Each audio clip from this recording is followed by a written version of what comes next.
Kuota ndoto unatumbukia ndani ya shimo. Ndani ya shimo. Unaota ndoto ukiwa unatumbukia ndani ya shimo. Ndoto inaonyesha kuwa adui zako wamekushinda.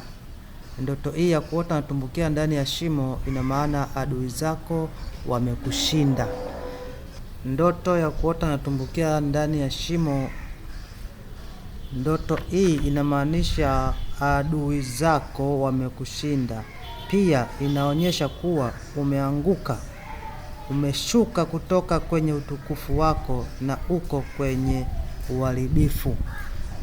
Kuota unatumbukia ndani ya shimo ina maana adui zako wamekushinda, na pia inaonyesha kuwa umeanguka, umeshuka toka kwenye utukufu wako, au uko kwenye uharibifu.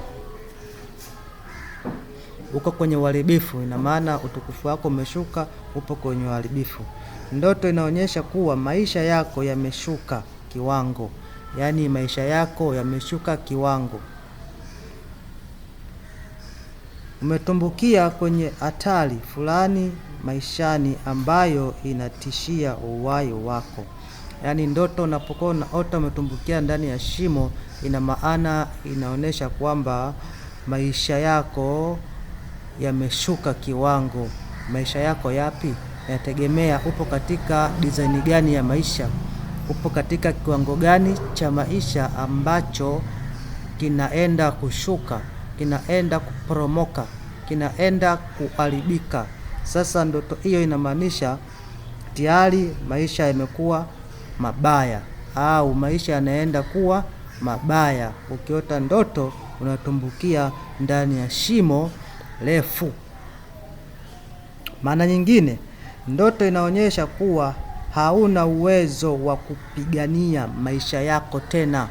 Yaani hauna uwezo wa kupigania maisha yako tena. Maisha yamekuwa mabaya, yaani maisha yanaenda kuwa mabaya. Sasa ndoto hizi au ndoto hii ukiota ukiwa unatumbukia ndani ya shimo refu, unatakiwa cha kwanza kabisa uhakikishe unajichunguza. Uko katika stage gani ya maisha? Uko katika kiwango gani cha maisha? Kiwango chako cha maisha ulichokuwa nacho, unapewa taarifa na Mungu kwamba sasa kinaenda kupotea, sasa kinaenda kushuka, sasa kinaenda kuharibika. Kama kiwango hiki kinaenda kuharibika, ni kitu gani cha kufanya ili kusudi kuzuia? Ina maana unatumbukia ndani ya shimo, adui zako wamekushinda, adui zako wamekuweza, adui zako wanajua jinsi gani unavyopambana. Sasa wamekuzidi mbinu, ndio maana unajikuta unaota unatumbukia ndani ya shimo.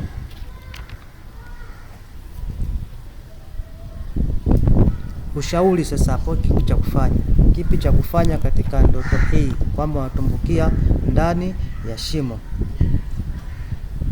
Kutokana na ujumbe mzito ulioletwa na ndoto hii maishani mwako, na kushauri ufunge japo kwa siku 3.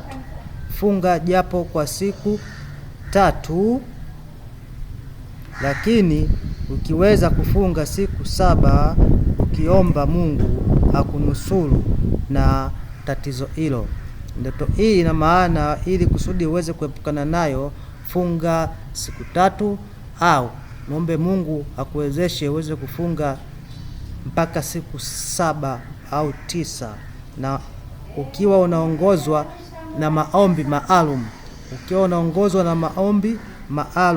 maombi maalum ya kutoka katika shimo ambalo umetumbukizwa. Maana ukitumbukia katika shimo, kutoka kwake ni kazi, mpaka upate msaada wa mtu wa nje aweze kukutoa katika hilo shimo. Na kutoka kwake unatoka kwa maombi, sala na sadaka, kwa ajili ya kutoka katika matatizo ambayo umepangiwa na adui yako ili akupate. Kitabu cha Ayubu 33 mstari wa 30. Ayubu 33 mstari wa 30. Kitabu cha Ayubu sura ya 33 mstari ule wa 30 unasema, ili kurudisha roho yake itoke shimoni, ili atiwe mwanga kwa mwanga wa walio hai. Ili kurudisha roho yake itoke shimoni, ili atiwe mwanga kwa mwanga wa walio hai. Lazima roho yako kama ipo shimoni, lazima utiwe mwanga kwa walio hai. Wewe ina maana katika ulimwengu wa roho umefeli. Kuna wengine waliofaulu, lazima waliofaulu waje wakutie nguvu, ili wakuchomoe kutoka kwenye matatizo uliokuwa nayo. Ukiwa kwenye matatizo hauwezi ukatoka kwa mtu mwenye matatizo. Ukiwa kwenye matatizo lazima utolewe na mtu ambaye hayupo kwenye matatizo. Ndiyo maana ya mstari huu kwamba ili kurudisha roho yake itoke shimoni, ili atiwe mwanga kwa mwanga wa walio hai. Kuna watu ambao wapo hai kiroho, wanatakiwa waje kwako wakuongoze jinsi gani ya kukutoa katika hayo matatizo, jinsi gani ya kukutoa katika hilo shimo, jinsi gani ya kukutoa katika tatizo ambalo linakusumbua. Matatizo kwa mwanadamu yapo mengi sana. Matatizo kwa mwanadamu ni mengi. Matatizo kwa mwanadamu ni mengi. Kama matatizo yapo mengi, hauna budi kufata mtu yule ambaye anao uwezo wa kukuwezesha uweze kupiga hatua katika tatizo ambalo uko nalo, uweze kuepukana nalo.